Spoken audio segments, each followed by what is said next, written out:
In the name of the Father, and of the Son, and of the Holy Ghost. Amen.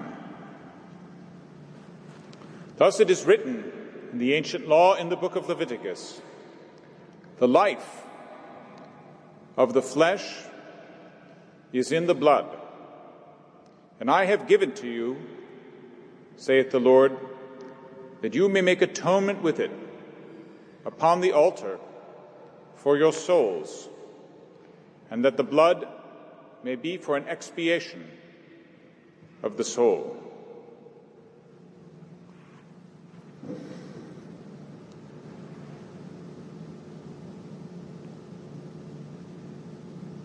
On this feast day, we commemorate an anniversary of a time when a great city of the world had descended into riots. It was no city of the New World, but rather of the Old. Indeed, the one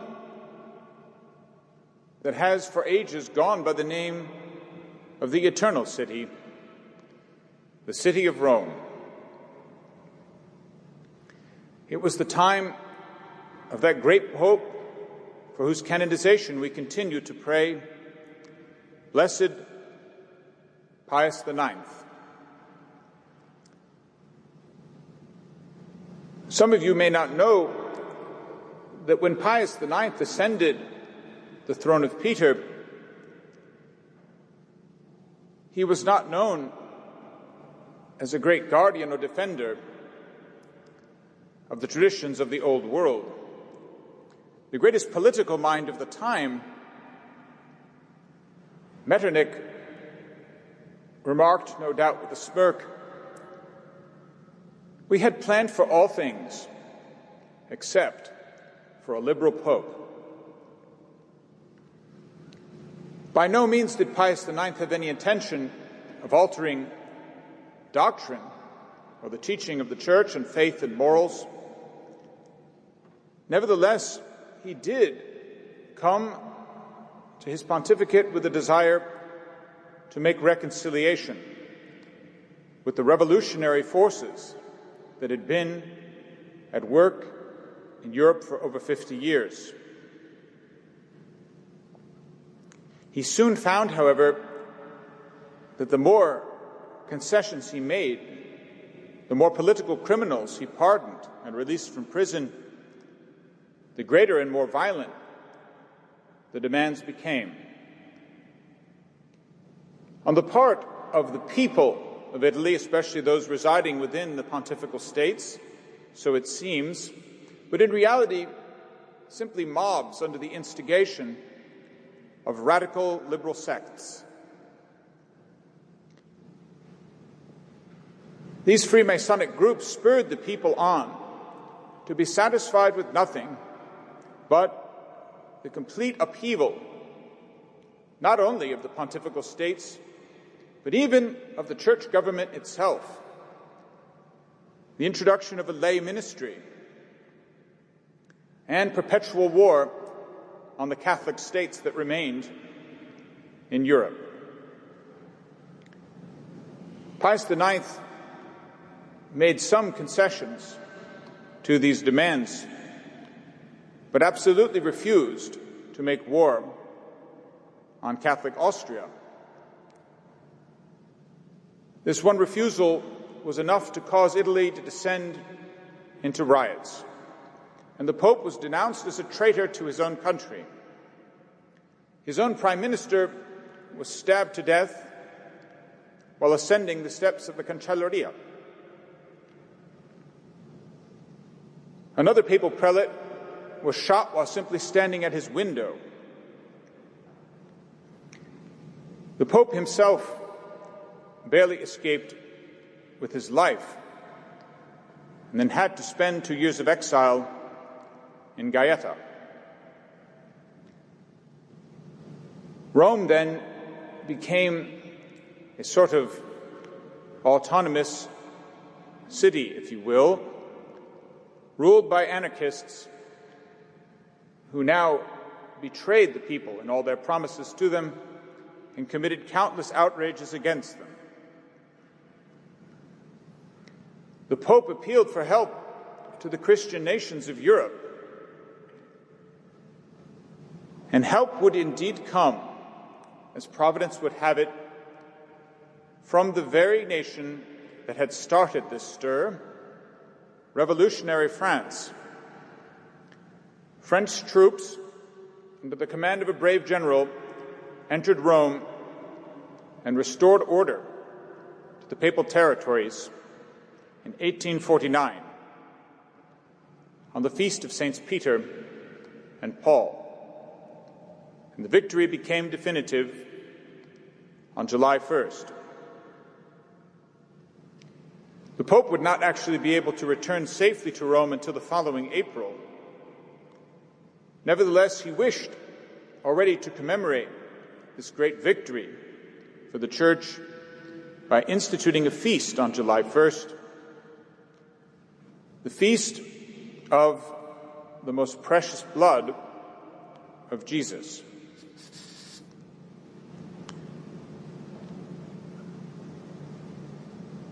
If we consider the prayers of today's Mass, we understand why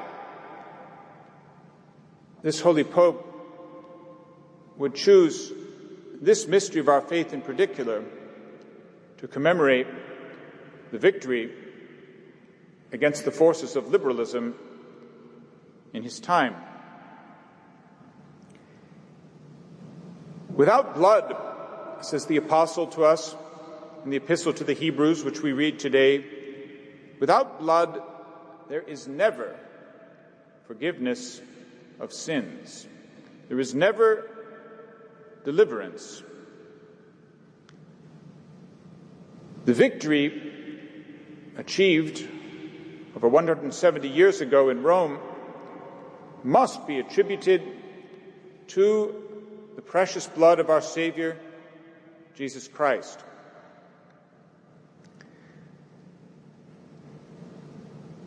It is true that today we adore the blood of our Savior as the price of our salvation, poured forth on the cross 2,000 years ago. But the teaching of the Apostle today is that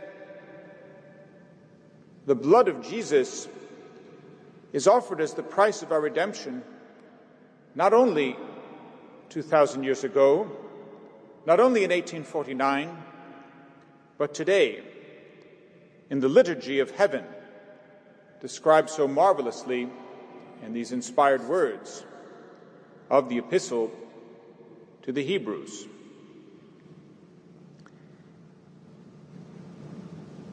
How remarkable that this very chapter of Hebrews, the 9th chapter, should have been employed by the Protestant revolutionaries of the 16th century as a proof that the Holy Mass should be abolished. It is this very same passage that Holy Mother Church has always employed to show why we must have the Holy Mass until the end of time. Christ poured forth his blood on the cross for our redemption 2,000 years ago. But as we hear today on this feast, just as we heard on Passion Sunday, Christ, having come as the high priest of the good things to come, by a greater and more perfect tabernacle, not made by hand, that is not of this creation, neither by the blood of goats nor of calves, but by his own blood, entered once into the holies, having obtained eternal redemption. For if the blood of goats and of oxen, the ashes of a heifer being sprinkled, sanctify such as are defiled to the cleansing of the flesh, how much more shall the blood of Christ, who by the Holy Ghost offered himself unspotted unto God, cleanse our conscience from dead works to serve the living God? And therefore he is the mediator of the New Testament, that by means of his death, for the redemption of those transgressions which were under the former testament, they that are called may receive the promise of eternal inheritance.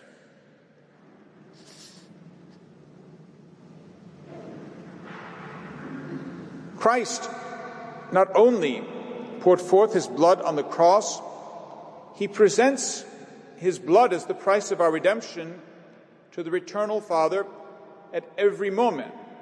Now, having ascended gloriously into heaven, where he can die no more, nevertheless presents at every moment his blood as the price of our redemption.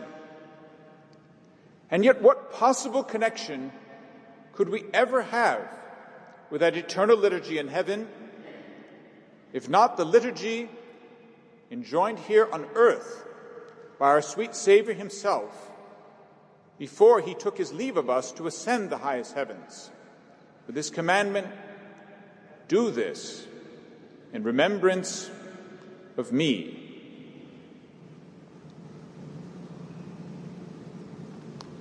This is no doubt the reason why Pius IX instituted this feast as the most fitting means of giving thanks to Almighty God for his deliverance from the evil forces of his time and that great triumph of the Church.